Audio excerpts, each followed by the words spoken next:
Bem-vindos ao canal Matema Sampa. Eu sou o professor José Maria. E antes que você assista esse vídeo, eu peço, se inscreva no nosso canal, acione o sininho para receber as notificações e não esqueça de deixar aquele joinha. Vem!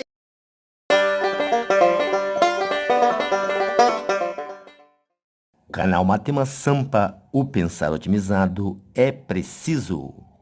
Temos aqui mais uma questão da prova do vestibulinho das ETECs de São Paulo, prova aplicada em dezembro de 2019, para a galera que vai ingressar ou que ingressou em 2020. Então, mais uma vez uma questão com charge, com HQ, né? Explorando a leitura e a interpretação, envolvendo matemática. Leia os quadrinhos e o quadro Você Sabia? Para responder as questões 43 e 44. Então aqui tem essa HQ, essa história em quadrinhos, das 100 cientirinhas, né? E diz o seguinte: vou te contar uma fábula da corrida entre a lebre e a tartaruga, diz a vovozinha para sua neta. Aí a vovozinha, a neta diz, jabuti. Oi, meu bem, a avó diz. Tartarugas são aquáticas, vovó. Se a corrida for em terra, tem que ser um jabuti. A vovó responde, melhor mudar de história. Vou te contar a fábula das botas de 7 léguas. E aí a menininha responde, tá, mas dá para ser no sistema métrico? Então, o seguinte, o Você Sabia explora os seguintes assuntos. O sistema métrico é um sistema de medição reconhecido internacionalmente.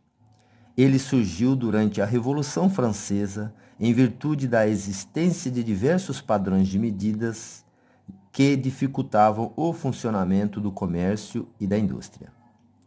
A légua é uma unidade de comprimento que não pertence ao sistema métrico, cuja ideia base era de que corresponderia aproximadamente ao caminho percorrido por um homem caminhando a pé durante 1 hora. No Brasil, de acordo com o dicionário Hawais, uma légua equivale a 6,6 quilômetros.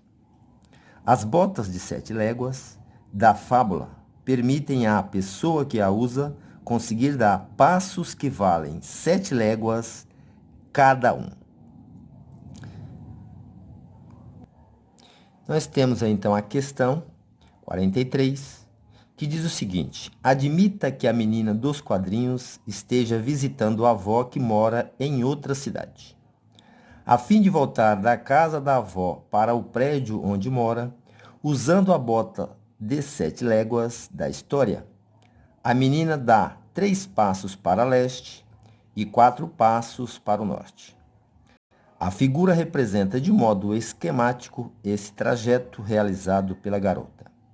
A distância entre a casa da avó e o prédio no qual a menina mora é, em quilômetros, igual a alternativa A, 323,4, alternativa B, 231, alternativa C, 142,6, alternativa D, 46,2, alternativa E, 35. E aí tem um mapinha com os polos norte, sul, leste e oeste, com a casa da avó, um rio, né? E o prédio onde a criança mora. Vamos então à resolução. Bom, aqui nós temos então um triângulo retângulo, que são os passos dados pela neta até chegar ao prédio onde mora a avó. Então, ela deu 3 passos no sentido de leste e 4 na direção norte, né? 3 na direção leste e 4 na direção norte. Formando, então, um triângulo retângulo.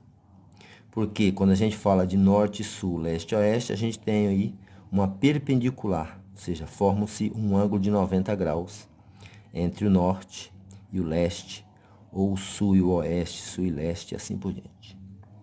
Este triângulo é um triângulo bastante clássico, ele aparece com muita frequência nos exercícios de matemática. Ou ele, especificamente, ou cópias reduzidas ou ampliadas deste triângulo, que eu apelido de paisão, só uma forma de lembrar como referência. Também conhecido como triângulo de Pitágoras, ou triângulo pitagórico. Tem vários outros, né, que eu exploro também no meu canal, que você pode também ter um domínio sobre eles que te ajuda bastante na hora de resolver. Esse triângulo, quem conhece o paisão, quando eu falo 3, 4, o aluno já sabe que esse daqui é 5, sem precisar aplicar o teorema de Pitágoras, que é o que nós vamos fazer aqui também. Então, um triângulo chamado de paisão vai ser qual a característica? O triângulo, ou ele é o 3, 4, 5, ou seja, um cateto é 3, outro cateto é 4 e a hipotenusa é 5. Nós falamos de catetos e hipotenusa exatamente em um triângulo retângulo, e é onde a gente aplica ou pode aplicar o teorema de Pitágoras. Então, esse triângulo, ele é muito fácil quando você já conhece ele, já sabe da existência dele. Então, é um triângulo retângulo 3, 4, 5. Por que é importante conhecê-lo? Porque se você tiver um triângulo retângulo 6 e 8, a hipotenusa vai ser 10, desde que seja retângulo. Se eu tiver um triângulo retângulo 9, 12, aqui vai ser 15. Se aqui for 20, então multiplicou 5 por 4, então aqui vai ser 16, e aqui vai ser 12, e assim por diante, ok? Bom, pelo teorema de Pitágoras, então aqui vai ser o nosso x, né? A nossa hipotenusa. Lembrando que a hipotenusa é sempre o lado maior e ele é oposto ao ângulo de 90 graus, que é este ângulo aqui, esse quadradinho, como se fosse uma seta, ó, indicando para a hipotenusa. Então, aqui a nossa hipotenusa nós vamos chamar de x, este tamanho, essa distância da casa da neta, ou da onde a neta está, até a casa onde a avó está, ok? Então, hipotenusa é o nosso x. O nosso cateto vai ser 3, cateto menor. Então, vamos colocar 3 aqui. E o cateto maior, o nosso 4. Lembrando que não é o tamanho maior, é o cateto maior. O tamanho maior é o x, que é a hipotenusa. Beleza, né? Então, o que nós temos? Esse teorema diz que a hipotenusa elevada ao quadrado, ou seja, se eu construir um quadrado com a medida da hipotenusa aqui, é igual a construir um quadrado com a medida do cateto, ou seja, o cateto elevado a 2, o cateto ao quadrado, ele vezes ele mesmo vai me dar uma área. Mais o outro cateto ao quadrado, ele vezes ele vai me dar outra área. Se eu somar essas duas áreas, é igual a área, é igual ao quadradão, com a medida da hipotenusa, né? Então, a hipotenusa é x, um cateto é 3, então 3 ao quadrado vai dar 9, né? O outro cateto é 4 ao quadrado, 4 ao quadrado vai dar 16. Da onde veio 16, professor? 4 vezes 4. Toma cuidado porque não é 4 vezes 2, é base vezes base. 3 vezes 3, 9. E aqui ficou o x ao quadrado. Então, nós temos que o nosso x vai ser ao quadrado, né? Vai ser igual 9 mais 16, vai ser 25, né? 9 mais 16 vai ser 25. Vou deixar misturadinho aqui. Brasil, verde e amarelo. Então, aqui vai ser igual a raiz quadrada de 25. Raiz quadrada de 25. Então, o x deixa de estar ao quadrado, fica só x, porque nós elevamos ao quadrado. Calculamos raiz quadrada dos dois lados, né? E aí, o nosso x fica igual a 5. Nosso x, então, é igual a 5. Como já havia falado para vocês. É óbvio que se você já conhece esse triângulo, você não precisa gastar este tempo aplicando o teorema de Pitágoras. O que acontece, então? Esta distância, da casa da avó até o prédio, né? É a distância em uma reta, né? Mas ela foi por aqui. Ok, por aqui ela vai andar uma distância maior do que essa daqui. Então, aqui ela passou por um outro ponto. Aqui ela foi direto. Então, a distância que eu calculo é essa distância direto. Toma cuidado, Porque senão você vai cometer o equívoco de fazer 3 mais 4, 7. E vai multiplicar 7 vezes 7 vezes 6,6, que é uma légua, a medida de uma légua, né? E aí erra e vai ter alternativa para isso. Tem que tomar bastante cuidado. Muito bem. Então já sabemos que essa distância daqui até aqui é igual a 5. Igual a 5. O que nós precisamos calcular? Qual é a distância entre a casa da avó e o prédio em quilômetros, né? Aqui é em passos. 5 passos, né? Só que cada passo vale quanto? Vale 7 léguas. E cada légua vale quanto? 6,6 quilômetros. Portanto, se eu quero calcular a distância em quilômetro, eu tenho que verificar. São 5 passos vezes 7 léguas, cada um, vezes 6,6 quilômetros cada légua. Ok?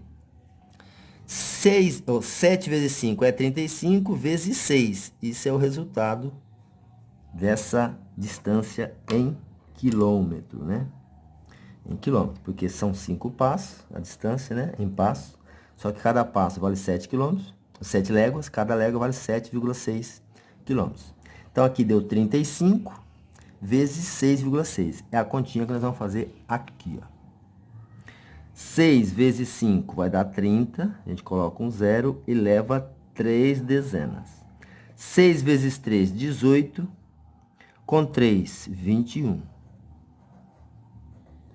Adiciona um maisinho aqui, porque agora é essa parte aqui inteira, né? 6 vezes 5, 30. Aqui vai dar 1 e vai dar 2, porque é exatamente o mesmo número, né? Aqui vai dar 0, aqui vai dar 1, aqui vai dar 3 e aqui vai dar 2. Uma casinha decimal, então a vírgula tem que estar aqui. Se fosse só 6,30, daria 180. Então, não pode pôr a vírgula aqui, né? 23 e nem tão pouco aqui, 2.310. Então, tá aí, ó. Resposta, 231 quilômetros. É a distância entre a cidade onde a avó mora e a casa da sua netinha, né? Vamos lá conferir o gabarito? E aí está, ó. Gabarito, alternativa B, 231 quilômetros. Se você pegar as duas medidas 3 e 4 e somar, vai dar 7 passos. Vezes 7 vai dar 49, vezes 6,6, você chegaria nesse resultado, alternativa A, né? Que é equivocada. Mas é o lance de interpretação, entender que a distância é essa aqui, ó. Aqui ela fez um outro caminho, né, ó. Tá passando por outro ponto aqui, ó. Ok? É um caminho? É um caminho, mas a distância que considera essa menor distância aqui, ó. Ok? Muito bem. Eu espero que você tenha compreendido e gostado. Prestigie sempre o nosso canal, compartilhando com seus amigos, ajudando-os a adquirir este conhecimento e fazendo o canal também crescer e chegar a mais pessoas. Um abraço, muita paz, felicidade a todos. Até o próximo vídeo. Tchau, tchau.